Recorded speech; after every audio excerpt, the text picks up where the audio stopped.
پڑھے۔ او خدا کے بندو، کچھ چیزیں ایسی ہیں جو کردار کی روشنی سے نور پاتی ہیں، جو صرف عمل کے حسن سے دنیا کو حسین کر دیتی ہیں۔ بچوں کی روحانی تربیت، اخلاقی تربیت، ہم جو بچوں کو سبق دے رہے ہیں وہ محدود زندگی کا دے رہے ہیں۔ ہم مسلمان ہیں، ہمیں ہمارے دین نے کہا ہے کہ زندگی 60-70 سال کی نہیں، اس کے بعد بھی ایک زندگی ہے جو ہمیشہ رہنے والی ہے، ختم نہ ہونے والی ہے۔ ہم نے بچوں کو جتنے اسباق پڑھائے ہیں وہ دنیاوی زندگی کے لیے، روزی روٹی کے لیے، کاروبار کے لیے، شادی نکاح کے لیے، لیکن ہمیں ہمارے دین نے کہا ہے کہ انہیں وہ سبق بھی دو جو قبر میں بھی انہیں کامیاب کرے۔ قُوْ أَنفُسَكُمْ وَأَهْلِيكُمْ نَارًا، خود بھی دوزخ کی آگ سے بچو گے اور اپنے بچوں کو بھی بچاؤ گے، یہ اہتمام کرو۔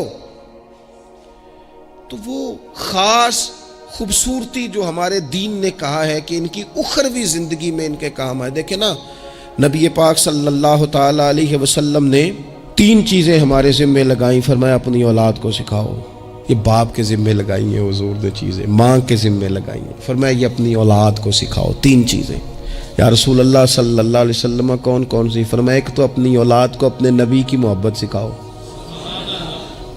اس کا مطلب ہے ابا کو نعت پڑھنی چاہیے نا، اس کا مطلب ہے اماں کو نعت آنی چاہیے نا، اس کا مطلب ہے حضور کے قصیدے یاد ہونے چاہیے نا، اس کا مطلب ہے نا کبھی بازو تھام کے باپ کا ہے نا پتر چل آج فلان جگہ تجھے لے جاؤں، وہاں مدینے والے کی باتیں ہوں گی۔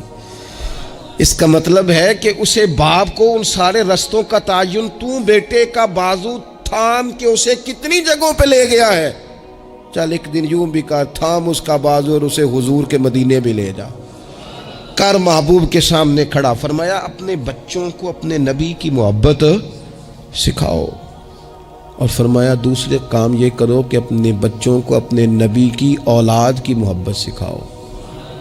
سکھائی حضرت عمر نے جناب عبداللہ ابن عمر کو محبت، تو پھر انہوں نے محبت کی۔ اپنی اولاد کو اپنے نبی کریم کی اولاد کی، اہل بیت کی محبت سکھاؤ۔ اور تیسرا حضور نے ذمہ لگایا کہ اپنے بچوں کو قرآن پاک کی تلاوت سکھاؤ۔ یہ ماں باپ سکھائیں، پہلے خود سیکھیں پھر اپنے بچوں کو سکھائیں۔ انہیں کہ پتر آ بیٹھ میرے پاس بیٹھ کے قرآن شریف پڑھ، میں تجھے پڑھاتا ہوں۔ تلاوت کلام مجید تو ہر مسلمان کے لیے صحیح تلفظ سے سیکھنا ضروری ہے، تو پہلے سیکھیں پھر سکھائیں۔ تو ان کی اخلاقی تربیت، روحانی تربیت، 2 انسان کی تربیت کے مزاج ہوتے ہیں، ایک اس کی ظاہری تربیت ہوتی ہے، ایک اس کی باطنی تربیت ہوتی ہے۔ اس کے ظاہر کا بھی خیال کریں۔ نبی پاک علیہ السلام کے سامنے ایک بچہ کھانا کھا رہا تھا تو جہاں سے مرضی کھا رہا تھا، تو اللہ کے پیارے رسول صلی اللہ تعالی علیہ وسلم نے فرمایا سیدھے ہاتھ سے کھاؤ اور اپنی سائیڈ سے کھاؤ، اللہ تمہیں برکت عطا کرے گا۔ بچوں کو اخلاق کا، آداب کا طریقہ بھی بتایا جائے۔ ہمارے ہاں نا شادی سے واپس آ کر، محفل سے واپس آ کر بچوں کو ڈانٹا جاتا ہے کہ آج تو آپ نے بڑی انسلٹ کرا دی، آپ کو روٹی نہیں کھانی آئی۔ تو بھئی یہ بچوں کو آپ ڈانٹے نہیں، یہ تو آپ کو چاہیے تھا کہ اس سے پہلے سکھایا جاتا کہ کھانا کیسے ہے، بیٹھنا کیسے ہے، جانا کیسے ہے، کسی سے سلام کلام کیسے کرنا ہے۔ یہ ڈانٹنے کی بات ہے؟ یا استاد کو چاہیے تھا کہ اپنی کارکردگی پر غور کرتا، بجائے اس کے کہ اپنی کارکردگی کو دہرایا جائے۔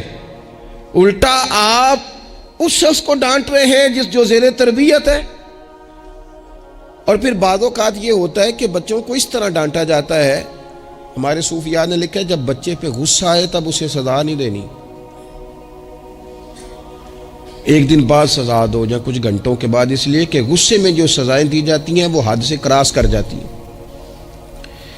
بچوں کو مناسب انداز میں سزا دینا بھی شریعت میں موجود ہے۔ سب سے زیادہ حضور پیار کرتے ہیں امت سے، لیکن نبی پاک صلی اللہ تعالی علیہ وسلم نے فرمایا 7 سال کے بچے کو نماز کا کہو اور 10 سال کا نہ پڑھے تو سزا دو، اسے مناسب حد تک تنبیہ کرو، سزا دے کے بھی پڑھاؤ، کیونکہ عمر ایسی ہوتی ہے آپ کو فصل کو پانی بھی دینا پڑتا ہے اور جڑی بوٹی کو کاٹنا